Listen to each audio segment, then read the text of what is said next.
Olá! Os métodos apresentados na sequência de vídeos sobre comparação de médias de uma variável numérica entre duas amostras são aplicáveis quando se compara a média de uma variável contínua em duas amostras independentes ou dependentes. Em muitos estudos, estamos interessados em relações entre variáveis categóricas, nominais ou ordinais. Na sequência de vídeos sobre medidas de associação, foram apresentadas diferentes medidas de associação entre variáveis dicotômicas, a partir de uma tabela 2x2, como amostrada nesse slide. Recordando, o risco de um indivíduo apresentar o desfecho clínico de interesse quando está exposto ao nível 1 do fator de exposição é dado por A sobre A mais B. Essa expressão é a probabilidade de um indivíduo apresentar o desfecho clínico de interesse ao estar exposto ao nível 1 do fator. Analogamente, o risco de um indivíduo apresentar o desfecho clínico de interesse quando está exposto ao nível 2 do fator de exposição é dado por C sobre C mais D. E essa expressão é uma estimativa da probabilidade de um indivíduo apresentar o desfecho clínico de interesse ao estar exposto ao nível 2 do fator. A partir desses riscos, podemos obter diversas medidas de associação entre o fator de exposição e o desfecho clínico, tomando o nível 2 como nível de referência. Por exemplo, a diferença absoluta de riscos, que é o risco devido à exposição ao nível 1, menos o risco devido à exposição ao nível 2. Número necessário para tratar, que é o inverso da diferença absoluta de risco. O risco relativo, que é a razão entre os dois riscos. A diferença relativa de risco, que é dada por essa expressão. E a razão de chances, que é a chance devido à exposição ao nível 1, dividido pela chance devido à exposição ao nível 2. Nós vimos essas medidas de associação na correspondente sequência de vídeos. Ao realizarmos um estudo e observarmos uma tabela 2x2 como esta, em geral estamos interessados em responder as seguintes questões. Testar a hipótese de que os riscos Rn1 e Rn2 sejam iguais, e obter as medidas de associação, de diferença absoluta de riscos, número necessário para tratar, etc. E os respectivos intervalos de confiança. Nos próximos vídeos, vamos responder a essas questões considerando as três medidas de associação: diferença absoluta de riscos, risco relativo, razão de chances, considerando que as variáveis de exposição e desfecho são dicotômicas, e em duas situações.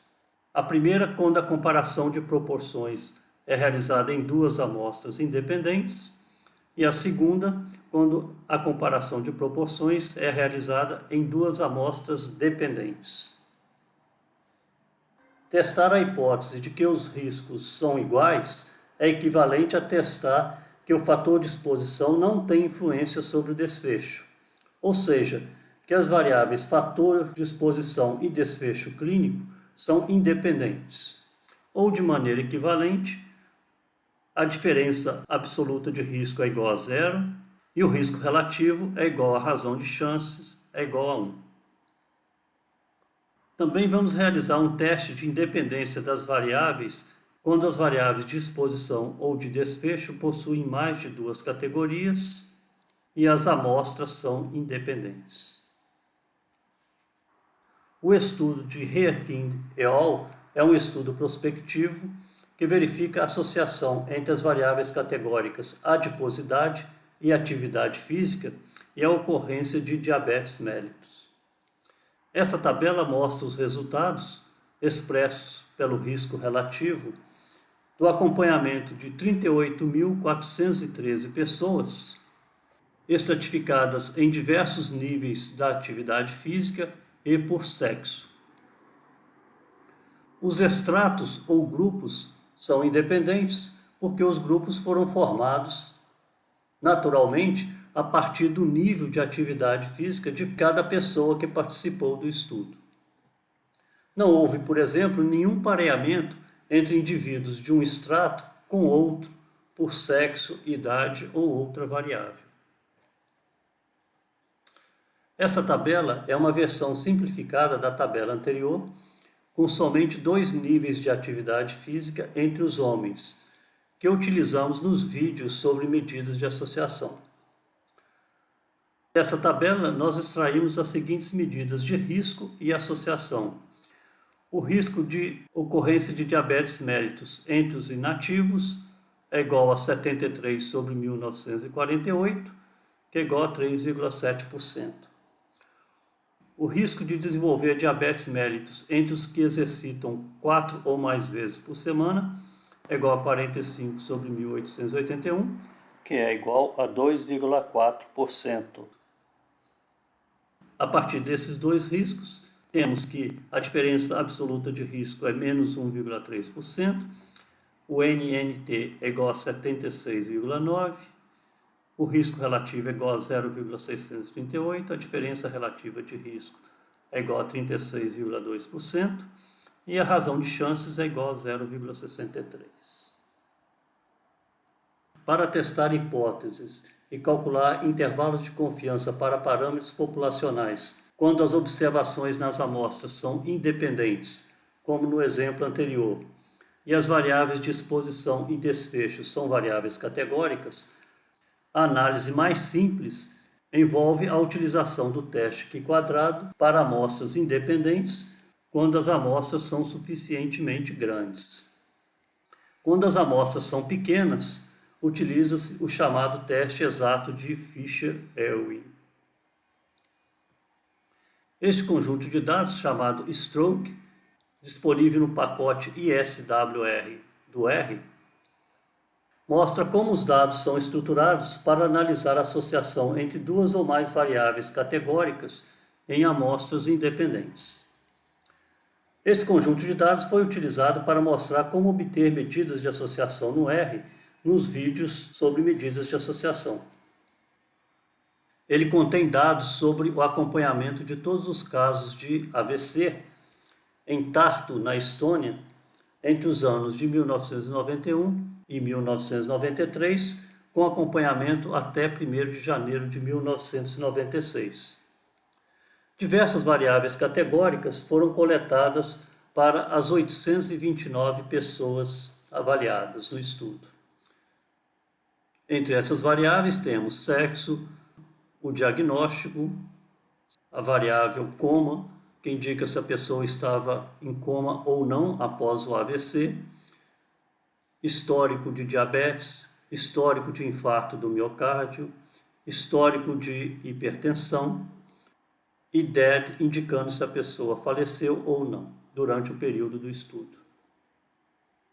No arquivo de dados, são registrados em cada linha os valores de cada variável para cada observação ou indivíduo. Essa tabela, por sua vez, extraída do estudo de caso-controle de Severo et al., mostra a associação entre fatores de risco e quedas em pacientes adultos hospitalizados. Por exemplo, entre os casos de queda, 81% tinham limitação para caminhar, contra 67% no grupo controle, aqueles que não tiveram queda.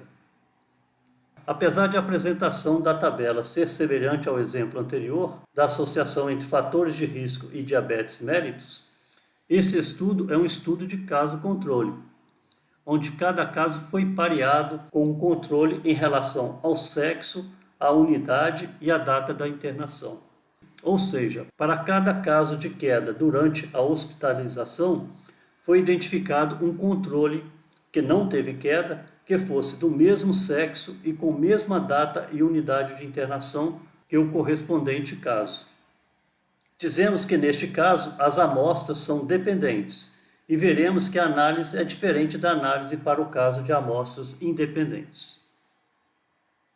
Em um estudo com amostras dependentes, as observações nas duas amostras são relacionadas.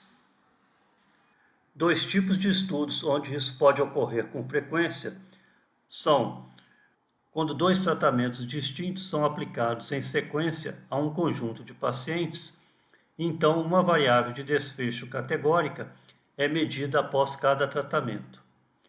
A ordem de aplicação dos tratamentos pode ser aleatória. Uma outra situação é em um estudo de caso-controle, onde cada controle é pareado com um caso, sendo que cada par é formado por indivíduos semelhantes de acordo com um critério estabelecido a priori, como no estudo apresentado no slide anterior.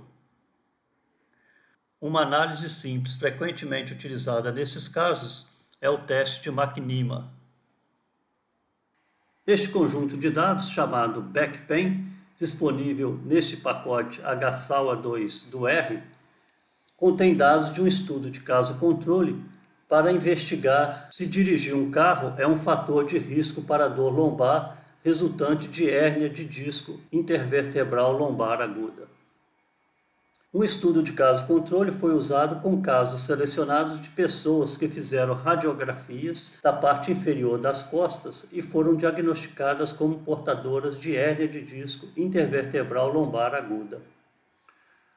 Os controles foram retirados de pacientes internados no mesmo hospital que um caso com uma condição não relacionada à coluna vertebral, e também pareados em idade e sexo, num total de 217 pares, consistindo de 89 pares femininos e 128 pares masculinos. As variáveis do conjunto de dados são status, indicando se o indivíduo é um caso ou um controle, driver, indicando se o indivíduo dirigia ou não, suburban, indicando se o indivíduo morava ou não no subúrbio, e ID, que indica o par de indivíduos. Cada um dos 217 pares de indivíduos recebe um ID diferente. Essa variável indica que se trata de um estudo com amostras dependentes.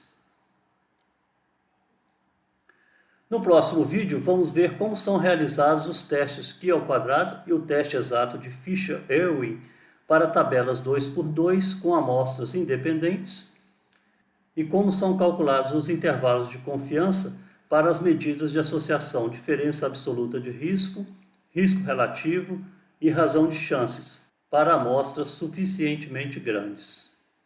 Até lá!